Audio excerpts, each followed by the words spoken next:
내비게이터 선교의 특징은 이 말씀 암송입니다. 말씀 암송하고 전도 열심히 하고, 그래서 전도한 사람을 데리고 와서 한 사람을 키우는 것입니다. 많은 사람을 욕심내지 않고 그 한 사람을 키우는 것, 철저하게 키우는 것. 한 사람이 딱 잡히면은 10년, 20년 키웁니다. 그래서 디모데후서 2장 2절에서 말하는 것처럼 사도 바울이 디모데에게 했던 말, 너는 내게 들은 바를 충성된 사람에게 전하라. 그러면 그가 또 다른 사람에게 전할 수 있으리라. 그 말씀을 붙들고서 영적인 사대를 바라보면서 이렇게 열심히 하죠. 저는 제가 내비게이터 선교 출신이라는 것을 자랑스럽게 여깁니다. 마치 현대판 레갑 족속과도 같은 사람입니다. 레갑 족속은 구약에 나와 있죠. 선조들이 한번 포도주에 입을 대지 않겠다라고 선포했더니 그 자자손손 대대로 절대로 입에 포도주를 대지 않았던, 정말 좀 미련하리 많지 하나님께 순종했던 그런 스피릿을 가진 그 사람들. 저는 이제 그런 신앙적인 배경을 가지고 이제 미국으로 왔어요. 20년도 넘는 기간이 벌써 됐는데, 유학으로 왔는데, 유학을 오고 나서 이제 그때 6월 달에 제가 6월 말에 6월 24일 날 미국에 도착했습니다. 근데 이제 개학은 보니까 8월 마지막 주간에 개학이에요. 한 2주, 한 2달간 시간이 있었습니다. 그래서 집에서 이제 뭐 학교 공부 준비도 하고 하다가 크리스찬 북스토어가 어디 있는가 찾아봐가지고 크리스찬 북스토어에 한번 가봤어요. 그랬더니 거기 베스트셀러 코너에 책 제목이 딱 눈에 띄는 거예요. Surprised by the Power of the Holy Spirit. 잭 디어가 쓴 책입니다. Surprised by the Power of the Holy Spirit. 성령의 능력에 내가 깜짝 놀랐다라는 그런 책이잖아요. 제목이 마음에 들었어요. 그래서 그 책을 사가지고 집에 와서 읽기 시작했습니다. 저는 깜짝 놀랐어요. 지금은 아닌데 그때까지만 하더라도 제가 태어나서 읽었던 책 중에서 굉장히 파워풀했어요, 저한테. 보통 제가 이제 한국에 있을 때는 말씀 위주의 신앙생활을 했으니까 성령 체험 별로 없었습니다. 우리 선교에서는 성령을 강조하지도 않고 성령 체험이 별로 없었어요. 그 한국에 있을 때 성령에 관한 책을 읽어보면은 신비감이 들지 않았어요. 왜냐하면은 저는 누가 어떤 말을 하더라도 성경에 입에 대는 말, 성경에 근거 없는 말은 별로 신뢰감이 가지 않습니다. 그래서 별로 감동이 없어요. 근데 성령에 관해서 쓴 책들을 보면은 대부분 간증 위주입니다. 성경에 근거가 없어요. 그래서 믿을 수가 없어요, 제가. 그래서 별로 이제 그런 것들을 등한시했었는데, 이 잭 디라는 사람은 보니까 달라스 티올로지컬 세미나리 구약과 교수예요. 달라스 신학대학원인데 굉장히 성서적으로 가르치기로 유명한 신학대학원 중에 하나입니다. 그래서 거기서 구약과 교수란 말이에요. 그런데 달라스 티올로지컬 세미나리는 이 성령의 체험, 은사 그런 것들을 부정해요. 이게 강조하지 않습니다. 근데 그 대학교 교수가 그걸 쓴 거예요. 책을 읽어봤더니 자기가 성령을 체험했던 것들을 적어놓은 것입니다. 어느 날 운전하고 가는데 성령이 딱 나타나셔가지고 자기의 음성으로 말씀하시는 거예요. 그때부터 시작해가지고 엄청난 성령을 경험한 겁니다. 그래서 그분이 자기가 경험했던 것들을 가지고 고민하면서 과연 성경에 어디에 이런 근거가 있는 것인가 라고 해서 성경 말씀의 근거에서 자신의 경험을 풀이한 책입니다. 저는 그 책을 읽으면서 너무 큰 감동이 왔어요. 그래서 책을 읽다가 너무 큰 감동이 있어서 그냥 책상에 앉아서 읽지는 못하겠더라고요. 그래서 무릎을 딱 꿇었습니다. 무릎 꿇고 책을 딱 무릎 위에다 놓고 읽었어요, 제가. 그러다가 책을 읽다가 저는 방언을 받았어요. 누가 안수해 준 것도 아니고. 그때부터 이제 어떤 역사가 시작됐습니다. 기도하다가 잠을 자면 꿈으로 하나님께서 말씀해 주시고, 아주 명확한 애언도, 진짜 명확한 애언이 있습니다. 아주 명확한 애언이 있어요. 명확한 애언들을 이제 듣게 하시고, 특히 이제 몸에 진동이 오기 시작했어요. 기도를 하면 몸이 막 떨립니다. 이제 떨릴 때 너무 심하게 떨려가지고, 떨어도 보통 이렇게 떨리면 괜찮은데 몸이 이렇게 고기만 팍 이렇게 돌아가는 거예요. 이렇게. 그래서 진동이 오면서도 걱정이 되는 거예요. 혹시 내 목배가 부러지면 어떡하나? 막 그런 걱정이 막 되는 거예요. 이게. 그런 역사들이 있었고요. 어떨 때는 이제 막 미래에 대해서 고민하잖아요. 그러면은 이 기도하다가 갑자기 내 혀가 어떤 영어 단어를 말해요. 문장은 말하지 못하고 단어를 말합니다. 그것이 내가 하나님께 묻고 있는 기도입니다. 이게 내 스스로가 나에 대해서 애언하는 거죠. 참 이상한 현상들이죠. 그리고 이제 치유까지 막 되는 거예요. 서론에서 기도하면 치유도 되고 막 그러는 거예요. 그래가지고 우리 교회 사람들과 같이 치유 집회도 했습니다. 벌써 그때 공부는 정치학 공부를 하고 있었는데 완전히 목사예요. 그냥 치유도 하고 막 이게 막 사람들하고 같이 찬양 집회도 하고 복음 전파도 하고 일주일에 한 번씩 토요일 날은 꼭 외국인 학생들 불러다 모아놓고 이제 음식 먹이고 내가 복음 전파하고 그렇게 살았어요. 그러다가 이제 하나님께서 신비한 방법으로 저희 목회자를 부르셨죠. 아주 신비한 방법이었습니다. 그렇지 않으면 제가 목회자 되기 힘들었겠죠. 이 목회자 되고 나서 이제 사역을 하는데 어떤 현상이 또 벌어지기 시작했어요. 설교를 하려면은요, 항상 왼쪽 손이 흔들려요. 떨려요. 막 왼쪽이 막 흔들립니다. 왼쪽 손이. 설교하기 직전에 항상 떨려요. 그러나 설교를 하는 거예요. 이게 무슨 현상인가? 근데 나중에 이제 손이 안 떨리면 불안한 거야. 지금 좀 손이 떨릴 때가 됐는데 왜 손이 안 떨리나? 오늘 설교는 이상한 설교 하는 거 아닌가? 나중에 알고 봤더니 성령의 그런 체험을 하면서 이제 성령 체험에 관련된 책들을 이제 읽기 시작했어요. 여러 가지. 오랄 로버츠라는 사람이 있습니다. 미국에. 오순절 운동의 거두라고 할 수 있죠. 미국에서 가장 영향력이 있는 오순절 개헌의 목사지요. 근데 그분이 이제 일대기를 읽어봤을 때 똑같은 손이 떨리는, 설교할 때 항상 손이 떨리는 그런 현상이 있었다는 것이 있고서 이것도 하나의 현상이구나 라는 것들을 알게 되었습니다. 그리고 나서 내 처음의 결정은 물론 이제 그 당시에 1999년도에 설교를 듣는 중에 하늘로부터 임하시는 성령 체험을 했던 것이 가장 뚜렷한 역사였고, 그 이후에 내가 목회하면서 성도들이 많지 않았을 때, 거의 개척 7명의 성도를 가지고 목회를 하고 있었을 때, 그때 이제 성령께서 임하셔서 나를 하여금 책을 덮어라, 무릎을 꿇어라 라고 했을 때 내 영안이 확 열리면서 예수님이 저를 이제 찾아오셨던 것, 그리고 예수님과 함께 춤을 췄던 것, 내 입에서는 노래방 안에 계속 나가고 내 환상 가운데서 예수님을 갖고 춤을 췄죠.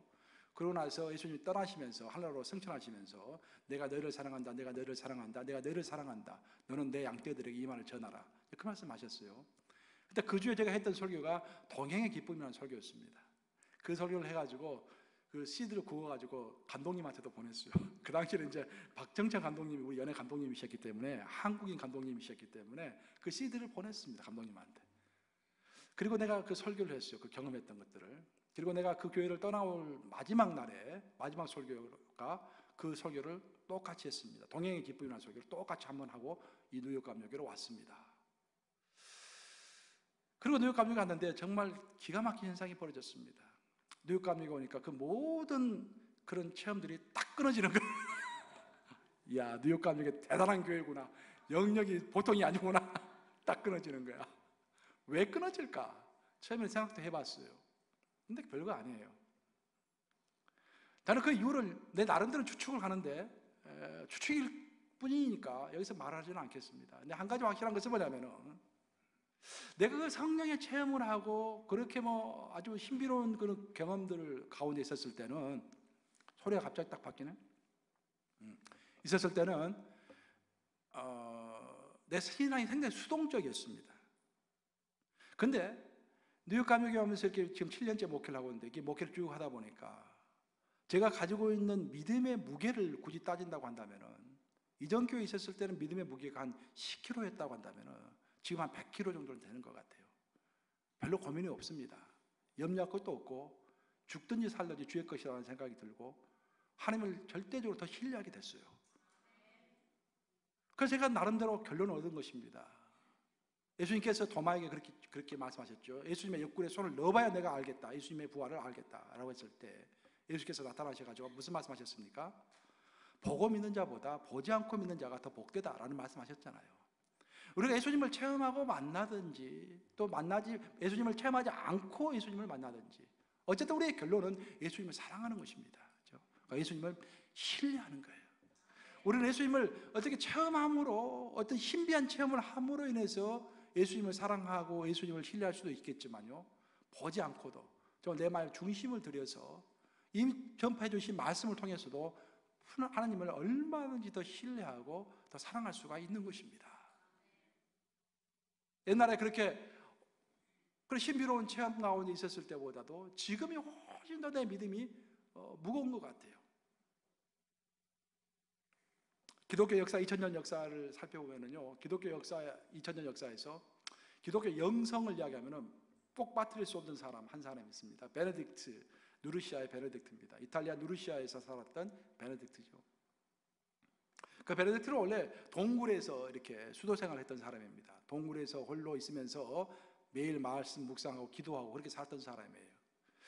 근데 베네딕트의 이름이 동굴에 혼자 있었지만 어떻게 해서 주변 사람들에게 알려지기 시작했습니다. 그래서 많은 사람들이 베네딕트를 찾아옵니다.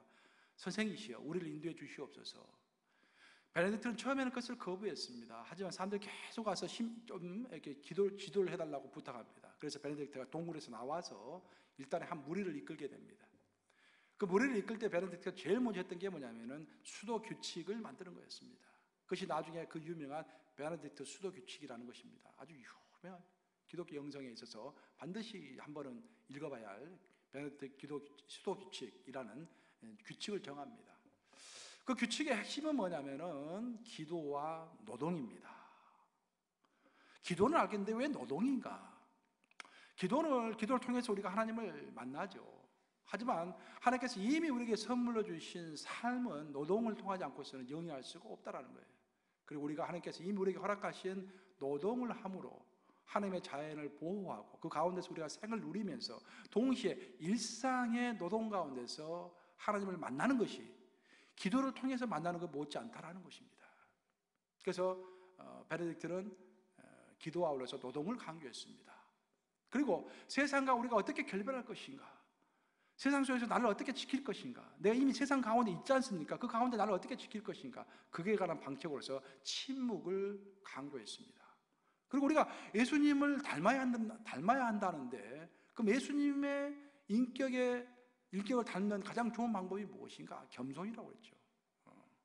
그리고 세 번째로 무엇보다도 우리를 쳐서 복종시키는 순명, 수도 원장에게 절대적으로 순종하는 것. 자신의 인간의 상사에게 순종하지 못한 사람이 어떻게 하나님께 순종할 수 있을 것인가? 그래서 여기서 순명은 하나님께 순종이 아니라 수도 원장에게 순종하는 것입니다. 그런 예화도 있잖아요. 수도승들이 와가지고 이제 들어오려고 그러니까 시킵니다. 나무를 거꾸로 심으라고 시켜요. 그래서 어떤 사람은 시키는 대로 거꾸로 심는데 어떤 사람은 왜 나무를 거꾸로 심습니까? 라고 물어보는 거예요. 물어보면 땡입니다. 수도에 들어오지 못하는 거예요. 절대적인 순명, 명종에 순종하는 것. 그것이 순명이 잘 돼야 하나님께 순종으로 발전하는 것이다 라는 그런 이야기를 했죠. 그렇게 해서 이 사람이 베네딕트가 이제 무리를 이끌게 되는데 사람들이 그전에는 이제 수도한답시고 기도하고 그냥 짬내 앉아서 책만 읽고 그랬어요. 근데 이제는 노동을 하다 보니까 몸이 피곤하잖아요. 그래서 불평하기 시작합니다. 그 불평이 점점 커져가지고 놀랍게도 베네딕트를 암살하려고 해요. 그 정도까지 일이 발전합니다. 그래서 베네딕트는 이제 그곳을 떠나게 되는데 사실 그 사람들이 베네딕트에게 원했던 것은 뭐냐면은 그런 노동이 아니라 일상 노동이 아니라 어떤 신비로운 하나님의 체험, 어떤 베네딕트를 통하면 베네딕트 옆에 있으면은 어떤 신비로운 하나님을 만나게 되는 길이 있지 않을까 그런 것들을 다 원했던 거예요. 하지만 베네딕트가 제시한 것은 노동이었습니다. 그것은 그를 따르려고 했던 사람들이 전혀 예상하지 못했던 것이고 그들은 노동 같은 것은 너무 일상적인 것이기 때문에 거기에 어떤 신비감이 없다고 생각했던 것입니다. 우리들 대부분도 그렇게 생각해요. 우리 속 시원하게 하나님 한번 만나고 싶습니다. 그렇게 하고 싶어 해요. 그리고 하나님을 명확하게 내 눈으로 한번 보고 내 귀로 한번 들어봤으면 온이 없겠다라는 그런 말을 하곤 합니다. 그런 체험을 다 한 번이라도 한다면 내 삶이 변할 것이다 라고 우리 스스로 믿는 것입니다. 하지만 역사가 그 가치를 증명한 베네딕트에 따르면 일상의 노동 가운데서 신비가 있고 일상의 기도 속에 체험이 있다는 것입니다. 일상의 노동 가운데서 일상의 체험 가운데서 우리의 신앙의 무게가 하나님을 사랑하는 그 사랑이 하나님을 신뢰하는 그 신뢰가 백근, 천근, 만근으로 늘어간다는 것입니다. 오늘 사도행전 본문에는 안디옥 교회 이야기가 나오고 있습니다. 그렇죠? 오늘 그 안디옥 교회 성도들은 오늘 본문을 보시면 그렇게 나와 있죠. 주를 섬겨 금식할 때라고 했습니다. 주를 섬겨 금식할 때.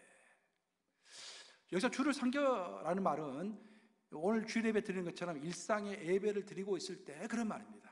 그 섬기라고 표현했는데 예배입니다. 예배를 드리고 있을 때 그들이 금식하고 있었어요. 그럼 이게 특별한 금식이 아닙니다.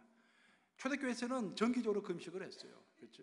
그래서 평상시 예배를 드리고 평상시처럼 금식하며 평상시에 예배를 드리고 있을 때, 그때 성령께서 나타나셔가지고 명확한 말씀으로 바나바와 바울을 따로 세워서 성사로 파송해라 라고 그 교회가 나가야 할 길을 밝히 알려주셨다라는 것입니다.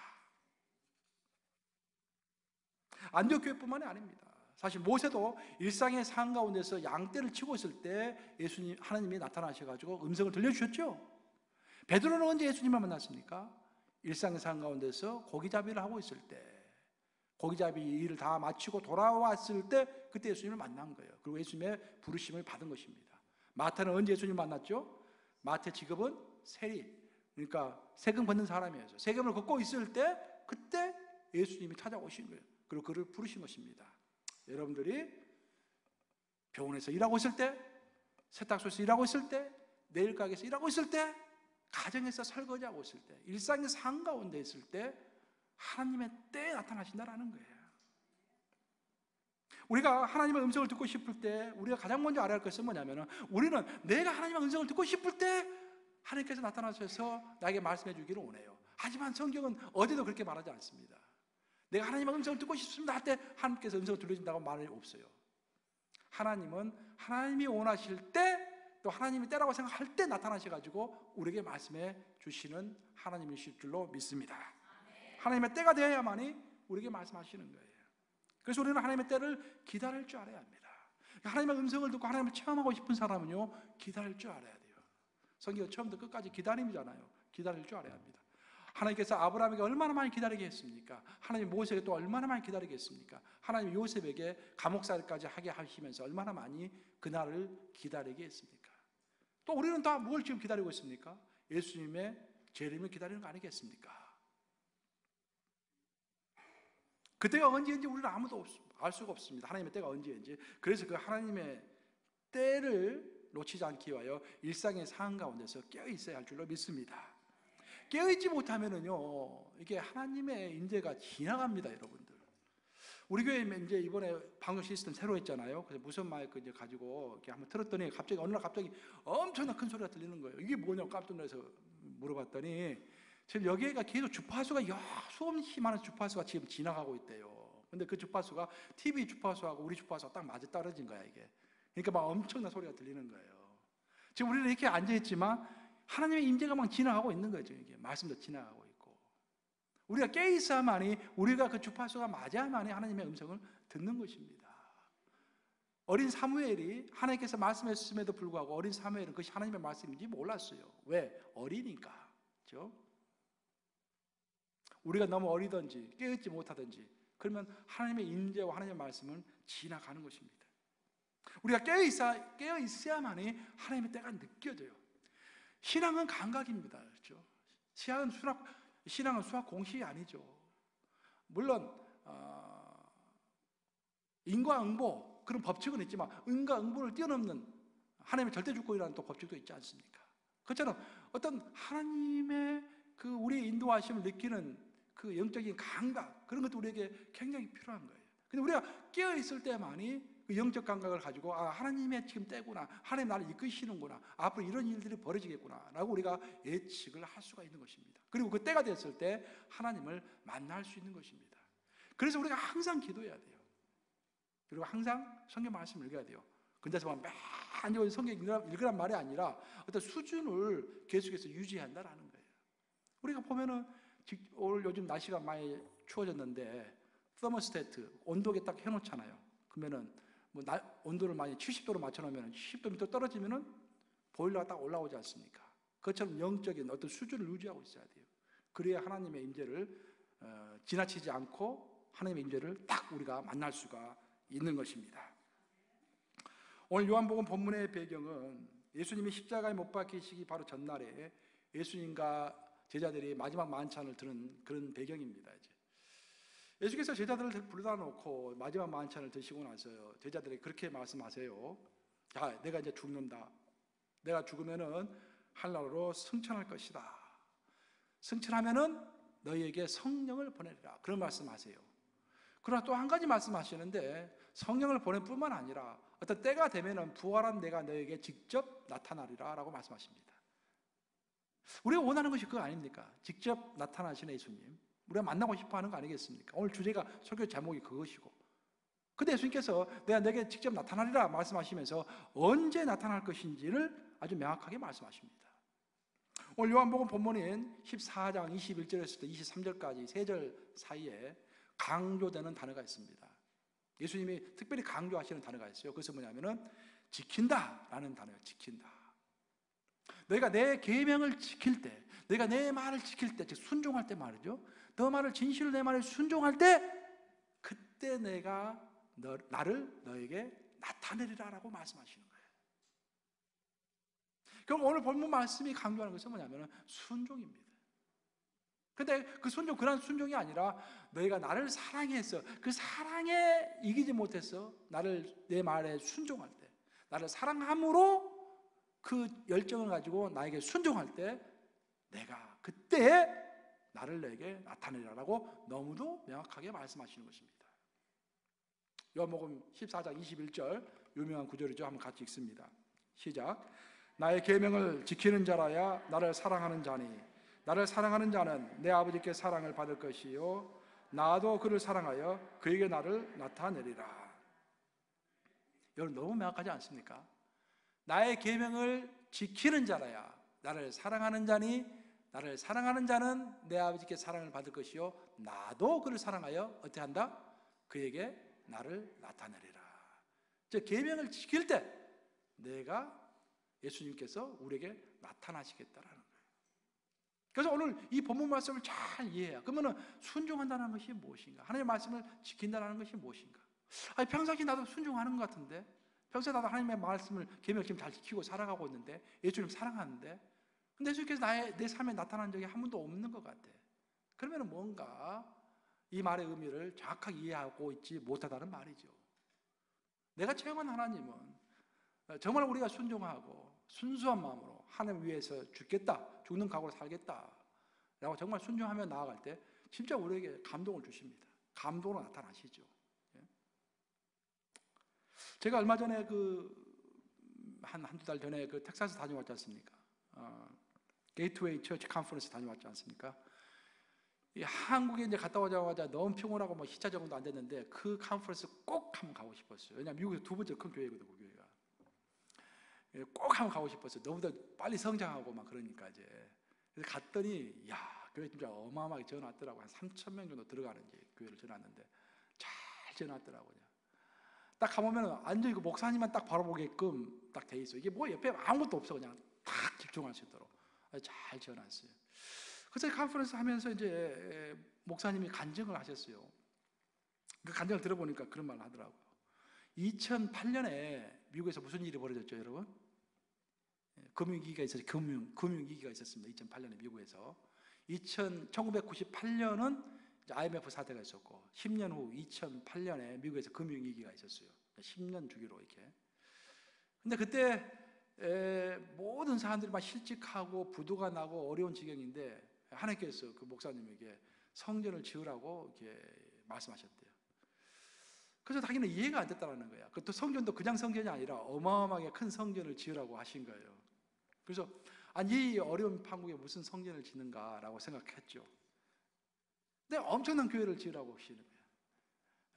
그래서 자기가 자기 인생의 모토는 순종이래요. 순종. 무조건 하나님 어떤 말씀하시든지 순종한대요.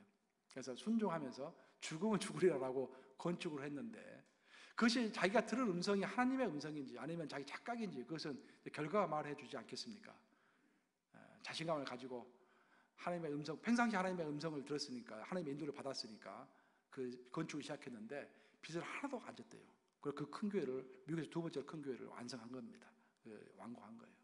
그 사람들이 벌떼처럼 모여들어서 지금 큰 교회를 만들었는데 또 재밌는 것은 뭐냐면 그 교회 구조는 그렇게도 돼 있대요. 그 교회는 그 장로님들을 담임 목사님이 임명하신대요. 뭐 공천위원회 같은 거 없대요. 그냥 담임 목사 딱 임명한대요. 또 더 재밌는 것은 어떤 회의를 하면은 거기는 장로님들하고 담임 목사 회의를 하는데 만장일치가 아니면 통과가 안 된답니다. 그런데 장로님이 두 번은 반대할 수 있대요. 세 번째 반대하면은 장로님이 교회 나가야 한대. 완전 독재. 그러면서 하는 말이, 아니 예수님이 12사도와 같이 회개하는 거 봤냐 이 말이야. 사도 바울이 장로들하고 회개한 거 봤냐 이 말이야. 뭐 일리가 있는 말이죠. 오늘날은 적용하기는 어렵지만 참 이런 교회도 있구나. 그런데 그 교회에 그렇게 많은 사람들이 모이는 거예요. 셀라이트 처치, 위성교회만 막 10대 개를 만들고 막 이렇게 아주 급성장하고 있는 것입니다. 결국 이제 순종입니다. 순종할 때 하나님께서 자신을 드러내신다라고 오늘 본문에서 말씀하셨고, 그런 역사들이 우리 주변에서도 많이 벌어지고 있습니다. 문제는 뭐냐면 진정한 순종이 무엇일까라는 거예요. 진정한 순종은요, 신앙의 경륜 가운데서 얻어질 줄로 믿습니다. 우리가 어렸을 때 순종하는 것과 그 순종의 개념을 아는 것과 나이가 먹어서 순종의 개념을 아는 것이 다르겠죠. 진실로 성숙된 자만이 하나님께 깊이 있는 순종을 할 수 있는 것입니다. 우리가 아브라함의 이야기를 너무도 잘 알고 있습니다. 아브라함이 갈대아 우르를 떠나라 했을 때 갈대아 우르를 떠났죠. 하지만 그때 했던 순종과 인생의 산전수전 다 겪고 그 가운데 하나님의 순종해서 길을 떠났지만 그것은 순종의 완성이 아니라 순종의 출발이었죠. 그렇지 않습니까? 본도 직접 아버지 집을 떠나는 것도 어려운 것이었지만 그것은 순종의 출발이었어요. 그리고 하나님께서는 아주 오랜 기간 동안 그를 훈련시키십니다. 그 마지막 테스트를 하셨죠. 그 테스트가 뭐였습니까? 너의 아들 이삭을 바치라 라는 테스트였습니다. 그때 가감없이 즉시 하나님께 순종할 수 있었어요. 가감없이 즉시 할 수 있는 그 순종은 성숙한 순종입니다. 오랜 신앙의 경륜을 통해서 나온 그런 성숙이죠. 그런 순종이죠. 그런 순종이 있을 때 하나님께서 내가 너에게 나를 나타내리라 그런 말씀인 겁니다. 우리는 초신자의 단계에서 예수님을 인생의 주인으로 고백합니다. 우리가 이 신앙생활 할 때 예수님을 인생의 주인으로 고백해요. 근데 입의 고백은 여러분 제일 쉬운 것입니다. 그거 신앙의 출발일 뿐입니다. 입으로 예수님 사랑합니다. 예수님 내 인생의 주인이십니다. 라고 고백하죠. 하지만 그것이 신앙의 유아기 단계입니다. 그 우리는 신앙의 이제 청년기를 거치면서 예수님을 사랑하게 되는 거예요. 마치 청년들이 이성을 알듯이 예수님을 내 아버지로, 내 친구로, 내 신랑으로 이렇게 사랑하게 되는 것입니다. 사랑은 고백보다 훨씬 더 힘든 것입니다. 왜냐하면 사랑은 시간과 노력을 들여야죠. 저도 요즘에 우리 딸들이 다 이제 대학 가니까 우리 처하고 둘이 신혼입니다. 신혼. 제2의 신혼. 다른 것이 있다면은 첫 번째 신혼 때는 내가 노력을 많이 했어요. 막 서빙도 하고 막 이렇게 자 얘기했는데 지금 귀찮아. 신혼은 신혼인데 그냥 그런 서비스를 하기 싫은 거야. 제가 이제 나이가 먹어서 이렇게. 근데 사랑은 노력을 들이는 거예요. 노력을 해야 돼요. 그렇죠? 그러니까 입의 고백보다 훨씬 더 힘든 것입니다. 이제 그 사랑의 단계를 지나면은요, 우리 신앙이 이제 장성한 단계에 이르죠. 장년의 단계에 이르는 거예요. 50대, 60대 이르는 것입니다. 신앙으로 보면은 그때 신앙이 바로 순종의 신앙입니다. 사실 청년의 시절 때 순종하는 것은요, 어거지로 순종하는 거예요. 순종해야 하기 때문에 의무감에서 순종하는 것입니다. 하지만 우리가 인생을 살아가면서 하나님 진짜 살아계시고 하나님 나를 정말로 사랑하신다라는 것을 깨닫게 되죠. 자연스럽게. 어려운 일이 생겼을 때 기도할 때 응답하신 하나님, 섬세하게 나를 이끌어주시는 성령님 인도하시면서 진짜 하나님이 살아계시구나, 진짜 하나님은 사랑이시구나 라고 알게 되면서 내 마음의 중심에서 우러나가지고 하나님을 사랑하면서 하나님의 말씀에 순종하게 되죠. 그때가 되면은요, 헌금을 할 때도 의무적으로 하지 않습니다. 여러분 언제 헌금할 때 의무적으로 하고 있다고 한다면은, 눈치를 보고 있다고 한다면 여러분 신앙이 아주 유아 단계, 어린 단계에 있는 거예요. 신앙은 너무너무 이 사랑이 넘쳐르고 감사하면은요, 막 더 드리고 싶죠. 그렇죠? 그런 이제 신앙의 청년기가 오는 것입니다. 그때 우리는 하나님을 순종하게 되는 거예요. 그때. 그리고 근데 순종이 참 힘든 게, 순종은 반드시 희생을 요구하기 때문에 힘듭니다. 신앙은요, 희생을 먹고 자라는 거예요. 희생이 없이는 절대로 단 한 발자국도 우리의 신앙이 더 깊어질 수가 없습니다. 맴돌뿐입니다. 맴돌뿐. 20년, 30년 신앙을 해도 맴돌죠. 근데 우리가 나를 희생하고 나아갈 때, 그때 이제 우리가 하나님을 순종하게 되면서 하나님 더 깊게 알아가는 것이죠. 그리고 우리가 신앙의 노년기, 이제 신앙의 마지막 단계는 뭐냐면은 그때가 바로 초지일간의 단계입니다. 초지일간. 이제 경험할 것 다 경험하고 하나님이 누군지를 아는 거예요. 그리고 내가 희생을 통해서 만난 하나님이 있는 거예요. 그 순종의 경험이 있는 거예요. 그런 사람들은 성경 뭐라 합니까? 백발은 영화의 멸류관이라고 그랬죠. 왜 그런 표현을 했냐? 하나님을 믿는 사람이 백발이 성성해졌다는 의미는 뭐냐면은 초지일간의 신앙을 갖게 됐다라는 거예요. 그래서 멸류관을 받기에 충분하다는 것입니다. 우리가 그냥 늙어가는 것이 아니라 백발이 성성해 갈수록 자루나 우나 치우치지 않고 즉각 나오는 거예요. 아까 아브라함 이야기 했지 않습니까? 만약에 아브라함에게 하나님께서 젊었을 때 너가 너 아들 바쳐라면은 주저주저 했을 거예요. 생각 많이 했을 거예요. 그렇지만 아브라함이 신앙의 유년기, 청년기, 장년기 다 걸치고서 신앙의 노년기가 왔을 때는 초지일간의 신앙을 가진 것입니다. 무조건 예수님 우선, 무조건 하나님의 나라 우선, 초지일간의 신앙을 가진 거예요. 가짜 없이 아들을 죽이려고 했던 것입니다. 하나님께서 명령하셨으니까. 이성으로는 이해가 안 되죠. 그때 하나님은 그 아브라함의 마음을 알기를 원했다고 성경은 이야기하고 있습니다. 고백과 사랑과 순종, 초지일간, 이 신앙의 덕목은요, 순차적으로 우리의 신앙이 발전해가는 그런 단계를 나타냅니다. 예수님을 인생의 주인이라고 고백해보지 않은 사람이 예수님을 사랑한다는 것은 거짓말입니다. 예수님을 사랑해보지 않은 사람이 예수님께 순종한다는 것은 그것은 지금 뭔가 의무감에서 순종하고 있을 뿐입니다. 예수님을 진정으로 온전히 순종하지 않은 사람이 초지일간의 믿음을 가질 수도 없는 것입니다.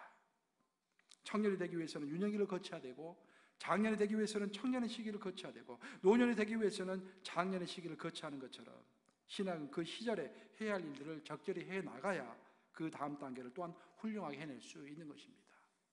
오늘 본문으로 다시 돌아와서 예수님께서 말씀하시기를 너희가 나를 사랑해서 그 사랑 때문에 내 말에 절대적으로 순종하면은 그때 내가 나를 너에게 나타내리라. 여기서 말하는 순종은 우리의 어린 단계에서 순종이 아니라 인생의 산전수전 다 겪고 신앙의 산전수전 다 겪으면서 정말로 나를 기쁨으로 내 자신을 희생할 수 있을 때, 그런 순종을 하나님께 드릴 때 하나님 우리에게 나타나시겠다라는 그런 말씀인 줄로 믿습니다. 우리가 예수님께 순종할 때 조심해야 할 것이 있습니다. 한 두 가지만 언급하고 설교를 마치도록 하겠습니다. 결국 순종을 해야 우리가 예수님을 만날 수 있을 터인데, 우리가 순종할 때 진짜 조심해야 할 것 첫 번째는 뭐냐면은 순종을 내 뜻대로 하면 안 되고 하나님의 뜻대로 순종해야 한다라는 거예요. 성경을 읽어보면은 하나님의 뜻대로 순종하지 않고 내 뜻대로 순종했던 가장 대표적인 사람이 사울입니다. 아말렉 족속과 싸울 때 하나님께서 명령을 했죠. 다 죽이라고 명령을 했죠. 그렇지만 사울은 99% 하나님의 명령에 순종했어요. 하지만 1%는 하지 않았어요. 적장을 죽이지 않았고 가장 좋은 짐승들을 딱 남겨놨죠. 자기 뜻대로 1%는 자기 뜻대로 한 거예요. 그 정도면 순종 아닙니까, 여러분? 그 정도면 잘한 거 아니에요, 그 정도면. 그렇죠. 그 1% 때문에 하나님은 사울을 버린 것이죠. 우리가 다 나도 이 정도면 순종하지 않느냐 다 생각해요. 이 정도면 순종하지, 이 정도면 중간은 가지, 다 이렇게 생각하는 거예요. 근데 그 1%, 하나님 뜻대로 하지 않는 그 1% 때문에 온전한 순종이 못 되는 것입니다. 한 번은 이제 어떤 부인이, 이제 갱년기가 지난 부인이, 야, 오늘 한번 좀 멋을 좀 내봐야겠다 생각하고 식탁을 멋있게 차리고요. 또 어제 드레스를, 아주 멋있는 드레스를 입고 이제 가족들에게 저녁을 서빙을 했어요. 가족들 좀 놀랍니다. 엄마가 왜 이러시나. 그리고 이제 멋있는 드레스를 입고 이제 서빙하면서 딱 물어봐요. 애들아, 이렇게 좋은 식탁에 옆에 이렇게 아름다운 여인이 있는 것을 사자성어로 뭐라 하는지 아니? 하고 물어봐요. 마음속으로는 금상첨화, 이제 그 비단 위에 꽃이 대지는 것, 이제 그런 것을 생각하면서 그런 말을 하겠지라고 이제 생각하고서 물어봐요. 그때 딸이 딱 이야기합니다. 이거 자아자찬인데? 그렇게. 아니, 좀 실망이 됐어요. 아들, 뭐라고, 그 사자성어 뭔지 알아? 라고 물어봤어요. 아들이, 과대망상 아니에요? 엄마가 너무 실망이 된 거야. 역시 믿을 것은 남편밖에 없구나 라고 이제 남편에게 물어. 남편, 이럴 때 사도행전은 뭐라고 하죠? 빨리 말해봐요. 그러니까 남편이 좋은 식탁에 옆에 멋있는 여인, 이거 금시초문인데? 금시초문. 이 금시초문이라고 한 거야. 근데 금시초문 이야기가 마태복음 7장에 나오죠. 마태복음 7장 읽어보면은 예수님께서 마지막 심판하시는 날에 재림하셔가지고 심판 날에 사람들이 와서 그렇게 이야기한다는 거예요. 주여 주여, 내가 주의 이름으로 선지자 노릇도 했고 주의 이름으로 귀신도 쫓아냈고 주의 이름으로 권세도 행하지 않았습니까? 여기 말하는 거야. 예수님께서 뭐라고 하십니까? 금시초문이다. 그렇게 말씀하시다는 거예요. 예. 우리도 마찬가지예요. 지금 여러분들 나름대로 다 순종하고 있다고 생각하잖아요. 나름대로 열심히 일하고 있다고 생각하잖아요. 지금. 근데 만약에 예수님이 마지막 날에 나 금시초문이다 그런다면 어떻게 될까?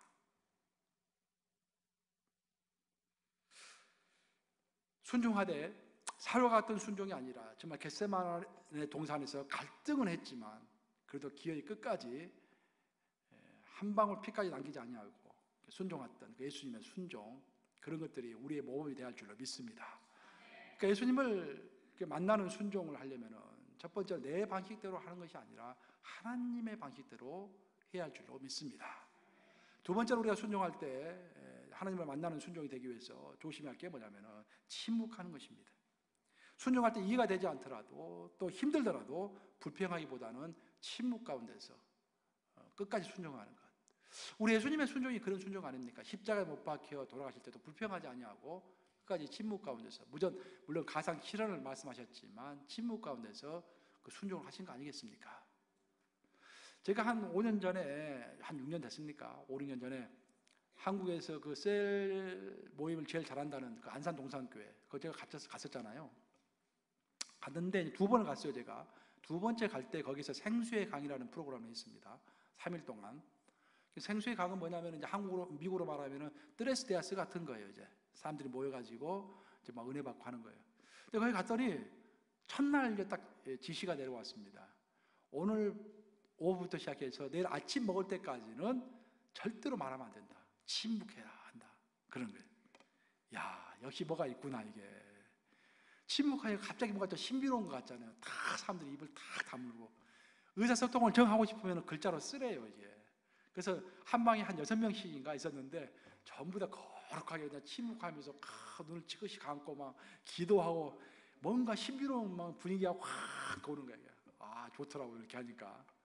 그렇게 하고 나서 3일째가 돼서 끝났어요. 총 지휘를 했던 목사님이 이제 제가 미국에서 왔다고 하니까 관심을 가지시고 저한테 물어보더라고요. 뭐가 제일 좋았냐고. 그래서 제가 첫날 오자마자 침묵을 했던 것이 너무 인상 깊었다고 내가 그렇게 이야기를 했어요. 근데 목사님이 피식 웃으면서 하시는 말씀이 왜 그거 하는지 아느냐고. 침묵하도록 하지 않으면은 오자마자 불평한대요, 성도들이. 왜 방이 이러냐, 왜 음식이 이러냐, 왜 차가 이러냐, 불평하기 십상이래요. 그래서 침묵을 딱 시켜놓으면은 그거 딱 지나간대요. 그 질문을, 이제 그 이야기를 듣고 나서 약간 실망이 됐어요. 하지만 동시에 깨달음도 많이 있었습니다. 여러분들, 여리고성이 어떻게 해서 무너졌는지 여러분 다 아시죠? 여호와 하나님께서 여리고성을 계속해서 도라고 했습니다. 여리고성을 무너뜨려야 하는데 왜 우리가 돌아야 하는지, 하나님께서 말씀도 해주시지 않고 그 이유도 말씀해 주시지 않고 무조건 순종해서 도라고 했습니다. 그런데 그때 한 가지 조건이 있었어요. 말하지 말고 침묵 가운데서 여리고성을 돌라고 한 것이에요.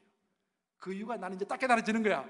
만약 그냥 도라고 했더라면 어떻게 돌았을까? 돌면서 옆에 있는 이제 김지사 이거 맞는 거야? 우리 담임 목사님 진짜 하나님 음성 들은 건 맞는 거야? 이게 말도 안 되지. 에이, 우리 살짝 빠져서 그래요. 커피 한잔 하러 가지. 이제 그렇게 되는 거야. 이제 그러면서 한 명 두 명씩 빠지기 시작하는 거예요. 이제 그것이 막 퍼지면서 모든 사람들이 불순종을 하게 되는 것입니다. 제가 언젠가 중국의 위대한 기독교 지도자였던 오치만이의 간증집을 읽은 적이 있어요. 오치만이가 그런 이야기를 했더라고요. 2차 대전이 벌어졌을 때 중국에서 굉장히 사람들이 이제 먹을 것이 없잖아요. 힘들잖아요. 그래서 하나님께서 자기를 의약품 공장을 운영하도록 인도하셨대요. 자기는 이해가 되지 않았지만 평상시 자기가 아는 하나님, 하나님의 음성 그런 것도 알았기 때문에 순종해서 의약품 공장을 오픈했대요. 근데 의약품 공장이 예로 잘 돼가지고요, 거기 있는 가난한 성도들 다 취업시키고 또 돈을 많이 벌어가지고 사역비로 많이 썼대요. 근데 교회에서는 난리가 난 거예요. 어떻게 해서 목사가 하나님을 믿지 못하고 목사가 돈을 벌 수 있느냐, 목사가 공장을 운영할 수 있느냐, 그 시간에 성경을 더 읽고 기도하고 설교를 해야지 어떻게 해서 그런 일을 할 수 있느냐. 그렇게 해가지고 그 교회 지도자들이 워치만이를 쫓아냅니다. 근데 거기서 놀라운 것이 뭐냐면은 워치만이가 단 한 번도 불평하지 않았다라는 거예요. 자, 그것은 내가 닮을 수 있을랑가 모르겠어요. 불평하지 않고 침묵을 지켰대요. 자기는 끝까지 하나님을 믿었대요. 그리고 전쟁이 끝나고 그 모든 와중 가운데서 워치만이가 옳았다라는 것이 증명이 된 거예요. 그래서 그를 워치만이를 쫓아냈던 교회 지도자들이 다 찾아왔대요. 무릎 꿇고 정말로 진심으로 사과하고 다시 우리 교회로 와 주시옵소서 해서 다시 돌아갔다라는 그런 이야기가 워치만이의 간증집에 실려 있습니다. 사랑하는 여러분, 우리가 순종하려고 할 때 가끔 논쟁보다도 더 중요한 것은 침묵이라는 가르침입니다. 그 침묵 가운데서 하나님을 향한 그 순종을 100% 해나갈 때, 그때 하나님의 때가 될 때 하나님께서 그분을 나타내시리라라는 그런 말씀입니다. 이제 말씀을 마무리합니다. 오늘 본문의 요한복음 14장 23절을 통해서 예수님 우리에게 이렇게 말씀하십니다. 14장 23절 한번 같이 읽어보겠습니다. 시작. 예수께서 대답하여 이르시되 사람이 나를 사랑하면 내 말을 지키리니 내 아버지께서 그를 사랑하실 것이요 우리가 그에게 가서 거처를 그와 함께 하리라. 너무도 명확한 결론입니다. 사람이 나를 첫 번째 사랑해야 한다. 두 번째 그 사랑함으로 내 말을 지켜야 한다. 순종해야 한다. 그러면은 성부 하나님과 성자 예수님이 우리에게 찾아오시겠다라는 그런 말씀입니다. 일시적으로 찾아온 것이 아니라 거처를 아예 그와 함께 하겠다. 일시적으로 찾아오는 것과 거처를 함께 하는 것은 굉장히 다르죠. 아예 나와 함께 하시겠다. 에녹처럼 하나님이 동행하시겠다라는 거예요. 우리는 많은 경우에 하나님께 우리가 어디에서 무엇을 해야 할 것인지를 묻습니다. 하지만 하나님은 우리가 어디에서 무엇을 하든지 별로 관심이 없으십니다. 사실 그보다 훨씬 더 관심 있는 것은 우리가 어디에서 무엇을 하든지 하나님께 순종하겠습니다 라는 그런 고백을 듣기를 원하실 줄로 믿습니다. 어디서 우리가 무엇을 하든지 무슨 상관입니까? 한국에 있을 수도 있고 서울에 갈 수도 있고 텍사스에 갈 수도 있고 뉴욕에 갈 수도 있고 스리랑카에 갈 수도 있고 우리 가든지 그게 무슨 상관이 있습니까? 거기서 무엇을 하든지 비즈니스도 할 수 있고 선교사로 일할 수도 있고 무엇이든지 할 수 있습니다. 어디에서 무엇을 하는가가 중요한 것이 아니라 어디에 있든지 내가 무엇을 하든지 하나님의 음성에 100% 순금처럼 순종하겠습니다. 이런 고백이 있을 때 그때에 예수님께서 예수님을 우리에게 나타내 주실 줄로 믿습니다. 여러분 많은 여러분 고민이 있으신 분들이 있을 거예요. 하나님을 만나고 싶으신 분이 있을 것입니다.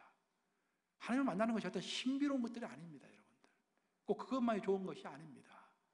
오늘 본문에 나온 말씀대로 너무도 명확히 나온 말씀대로 예수님의 말씀에 절대적으로 순종하고 예수님 사랑할 때 그분이 일시적으로 그분을 보여주실 뿐만 아니라 아예 내 안에 우리와 함께 영원토록 명확하게 함께 하실 줄로 믿습니다.